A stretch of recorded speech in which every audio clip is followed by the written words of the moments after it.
Hello, I'm Liz, one of Derry's reference librarians, and welcome to another episode of Misinformation Busters.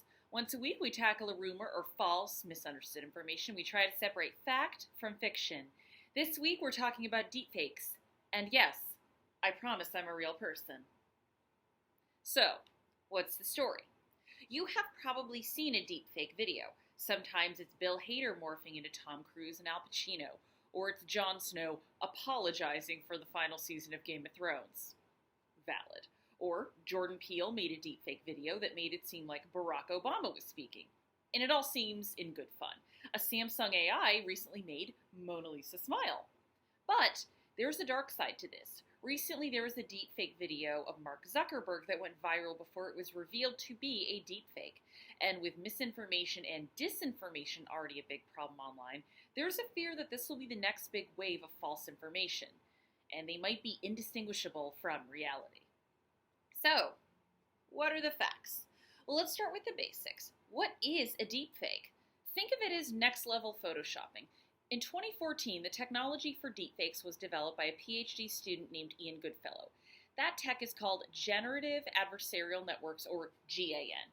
And it uses algorithms to actually create images. It can create a realistic but entirely computer-generated image of human beings.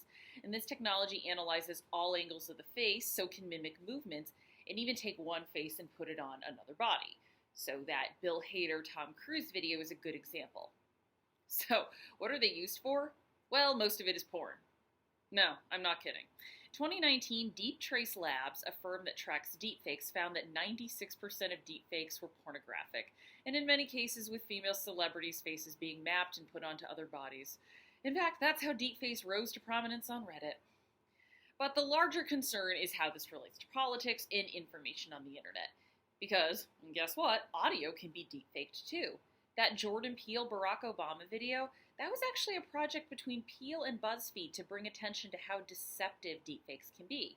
And if someone has the technology, they can manipulate an image of a political figure to say something good or bad, but ultimately not true, and that can be weaponized to push an agenda. There was a video of Nancy Pelosi where she appeared to be impaired.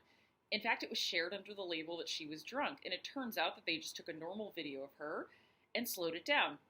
Fun fact, in the tech word, this is called a shallow fake. And like it or not, this doctored video spread all over the internet before it was debunked. There's also the danger that since GAN can create realistic-looking people, people can be created out of thin air. Maisie Kinsey is a Bloomberg journalist. She has a profile on LinkedIn and Twitter. Thing is, Bloomberg has no record of her, and it's suspected that she, or the image that is associated with her account, is a deepfake. The biggest issue right now, however, isn't the videos themselves. They're still easy to spot. It's the distrust that they sow, and there's no better example than what happened in Gabon and its president, Ali Bongo. In late 2018, Bongo had not been seen in public for months. He had been hospitalized in Riyadh, Saudi Arabia for an undisclosed illness. In fact, there were rumors that he was dead, even after the vice president reported that Bongo had suffered a stroke and was recovering. On January 1st, 2019, he addressed the country via video. Only, people didn't think it was him. People suspected that it was a deepfake or a body double, and soldiers attempted a coup on January 7th. The coup failed and the government maintained control, and Bongo eventually reappeared in public in August of 2019. Now, in retrospect, this actually all makes sense. A leader had a stroke, and that might explain some of the off behavior on camera.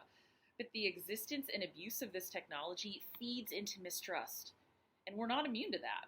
So, what can we do to spot these? Luckily, the technology is such as that there are still tells.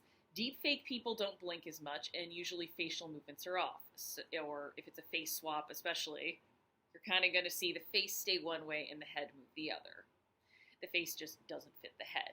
Think of it as seeing the Photoshop blur, if you will. But this technology is getting better, so what can you do if you can't tell visually? Well, I would check the source of the video. The Mark Zuckerberg video had CBS logos on it, but it was not shared by any official CBS account. Also, keep an eye on Deep Trace Labs and others that keep track of deepfake videos. Also, see if you can find another version of this video. Technology may march on, but critical thinking is forever.